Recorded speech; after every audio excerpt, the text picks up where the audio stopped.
Hi again everyone, welcome back to my channel. If you're new here, my name is Louisa. I'm in my third year at Cambridge. I'm here with Joseph. We did just film another video, which was part one to this, about being a Class Act student at university, and particularly that video was focusing on applying to uni. So I'll just do a quick intro of Joseph. He has introduced himself already in the last video, so I do encourage you to check that out. But he is one of the co-Class Act officers at my college, and basically he is a person to go to for anything Class Act. And we have in a previous video explained what that means. So in this video, we're going to talk more about what it is being Class Act at university itself and what's on offer for support. So without further ado, let's get started. Okay, so the first question in this video is going to be, what has been your experience as a Class Act student transitioning into uni? So, i.e. at the start, when you just arrived and you were getting used to it all, what was the first few things that you noticed? It's very daunting because there's so much tradition that comes with Cambridge, and it's just things like, you know, when you get to experience your first formal, when you matriculate actually, and you wear a gown, it's all very formal and very proper, I would say, and there's a certain etiquette to everything. And then also, like, how do you get a gown? How do you do these things? Like, how do you actually figure out how to do Cambridge? And like which knife and fork to use at full meal and that kind of, there's so much tradition. There's so much tradition. And then also there's the other thing of when you come somewhere like Cambridge, you naturally will meet people that come from all walks of life, and you do meet a lot of people that come from very privileged backgrounds. And I mean, the majority of people that I've met have been absolutely wonderful. But you know, some people aren't aware of their privilege, and also it's not just that they're unaware of it, they can be very, you know, sometimes rude towards people that have had, you know, Class Act background. And it can be very disheartening when you're like, you know, you've just got here and you hear someone just sort of judge working class people. But equally, the majority of people I've met have been incredibly understanding about it. And when you do meet those people, it really gives you a sense of peace in the fact that you're like, well, there are people there that even if they come from these different backgrounds to a Class Act person, or to you as a Class Act person, they can sort of be comforting. So remind you that I think good people are good people, and aware people are aware people. So besides sort of tradition and different types of students and coming across them, how was the transition like financially? Did you find that difficult or? Going to uni, I think in general, but going particularly to Cambridge, financially was quite.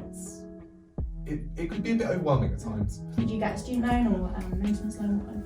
So I applied for a student loan through Student Finance England, and they awarded me the full maintenance loan. If you're somebody that's independent, you can apply for even more than that, and some Class Act people do. And of course, tuition fees covered. But then I also came to Cambridge, and they made me aware that I was eligible for the Cambridge bursary, because you need to disclose, like, you know, that universities can see your financial information so they can give you those bursaries. But then I discovered I was also awarded like a discretionary scholarship bursary thing, and from the university itself, and it was basically, if you come from a very underprivileged background, you're also awarded a certain amount there. For me, it was like, wow, this is a lot of money. And it can sometimes be very jarring when you're just like, you're the most financially secure person in your family.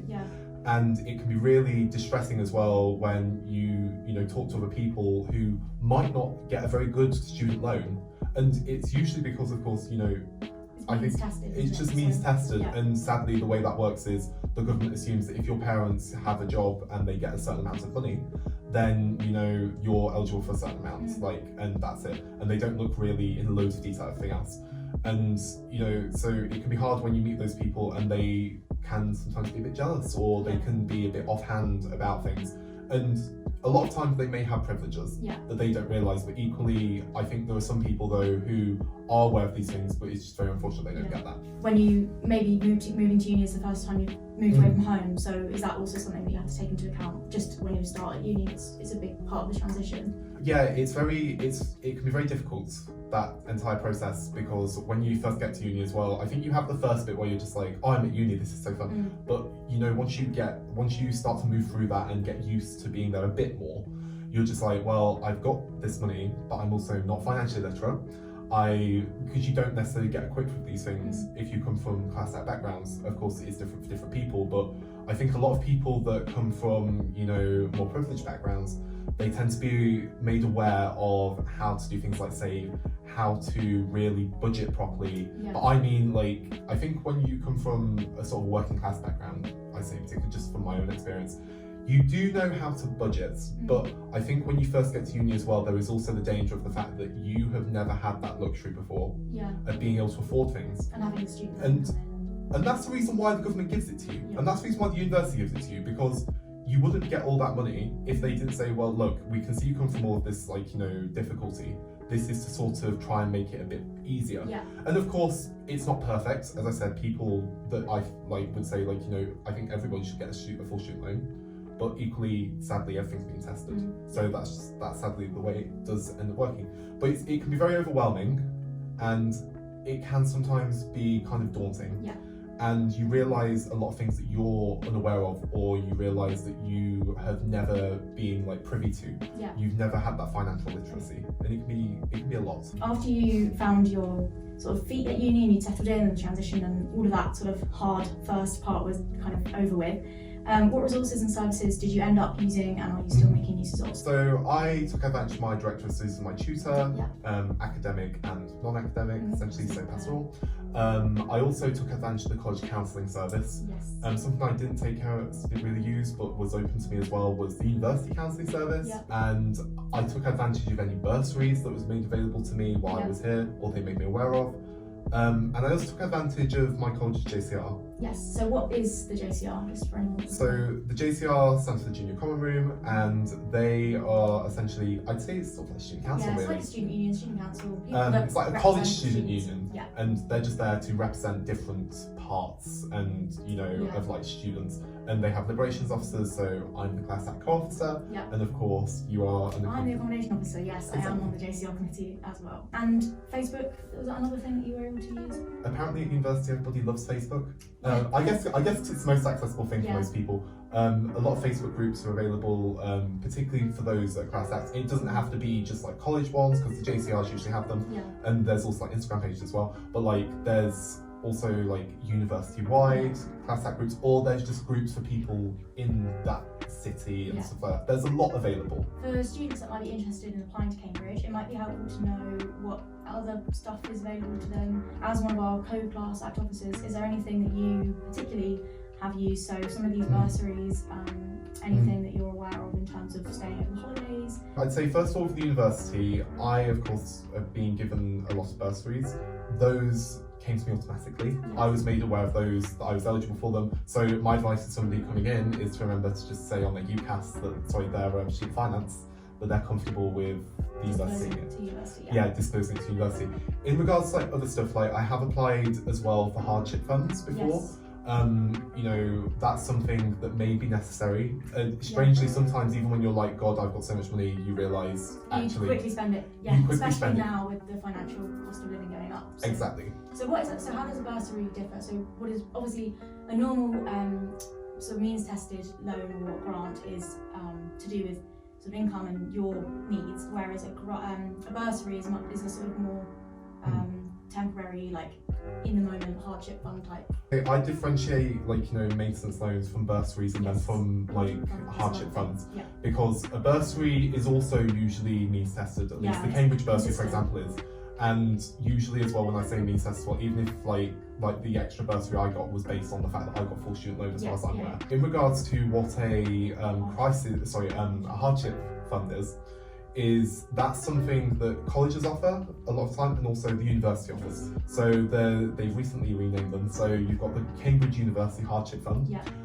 There's also the Special Hardship Fund, and there's also college ones. So for example, ours is known as the Ben Bursary. And there's also another fund. So the Cranes Medical Fund is for medical needs. It's designed for people who might need to get private care. A lot of people who come from class act backgrounds, they may have certain mental health issues associated with that experience. And oftentimes the waiting lists, even for college services, are quite long. So the benefit of this is that if you go private, you can afford. You can get the diagnosis or support you need more quickly without having to worry about the financial implications of that. Exactly, and college-like resources are not designed with that sort of specialism. It's designed to sort of say, well, you know, you apply, you've got like, you know, something that has, you know, a massive waiting list. Yeah. Let's get you this as quick as possible, because it will help you with your degree, and it will make sure that you get the support you need, and then the college stuff can sort of work around with that, and it all supports you. And then in terms of accommodation, is there any way, particularly for estranged students or young carers who might need to be able to focus on their work, they would rather be at university? What can some colleges offer in terms of accommodation? For those who might not know, of course, you move out, or you're usually expected to move out at the end of every Cambridge term, which for some people is not realistic, particularly if you come from a class act background where your parents might have a car. You might not have parents who can move you in and out, you might not have anybody who can move you in and out. It could just be essentially when you first come to Cambridge, it's like a one-way trip. And because you just don't have those resources. And so some colleges can offer you an academic year license, which means you can stay for the academic year in a room, in like either the same room you're in or a different room, depending on the college and depending on what's necessary. And then you just pay rent for that. And that's also where like the other bursaries and stuff come in, and the hardship funds, because if you're struggling to meet that, then, you know, of course you can always apply for those things and say, like, you know, you can make it abundantly clear that like this is something extra. And it's very beneficial. Exactly, So then our final question is going to be more kind of college specific. For those of you that don't know, Cambridge is a collegiate university, which means that every single student applies to college rather than just the whole university. So we're both Trinity Hall students, and whilst Trinity Hall is just one of the many over 30 colleges we have at Cambridge, lots of the colleges do have similar bursaries and support available for class act students. So you've mentioned a couple of them, that we do have like the Trinity Hall Ben bursary being one particular thing, but can you tell me about some of the other grants on offer? So we have like travel grant, Aula grant, and then depending on how much you want to spend, what we have for accommodation, and you've already mentioned mental health. So just those two grants then, and the accommodation prices. And something that I believe other colleges will also offer, but something Trinity Hall offers is the Aula grant, which relates to, you know, sporting and being able to help you buy sport-related things, equipment. And of course, you know, you shouldn't have to not be able to do a sport at Cambridge. I think that's how they see it. You know, if you want to do it, you should be able to have that. The other grant that we have on offer is a travel grant as well. It's something that I actually really want to make use of, because I think you can apply once in your undergraduate, and I don't know if even other universities give that sort of option either, but it allows you to, in like one instance, be able to, you know, go somewhere and, you know, do something related to your degree, be able to really enrich yourself in something that you might not be able to get. So for example, for me, I would like to be able to go somewhere abroad to have a look at some historical related scientific instruments. And that's something that I think a lot of class act people might be aware that they might not have ever done. Like for me, the first time I went abroad was last summer, and that in itself was very strange. I'd never been on a plane, and some people might not have had that opportunity. And those kind of grants are there for that purpose. So you can, well, they're there to help you really, you know, supplement your study, but also they're there to make it so you can experience something that you might never have experienced before. Exactly. And the nice thing about it being a grant as well is that you don't have to pay it back. So. Exactly. That's the thing with any bursaries, with any hardship funding, with any grants, they are all like, you know, non-payable, like you just get them. And then again, the final thing being the different price ranges for accommodation. So it varies from college to college. So we have quite a big like price range, which is really useful. So when you first apply, of course, you can essentially, I think you select a band, don't you? You select a price band.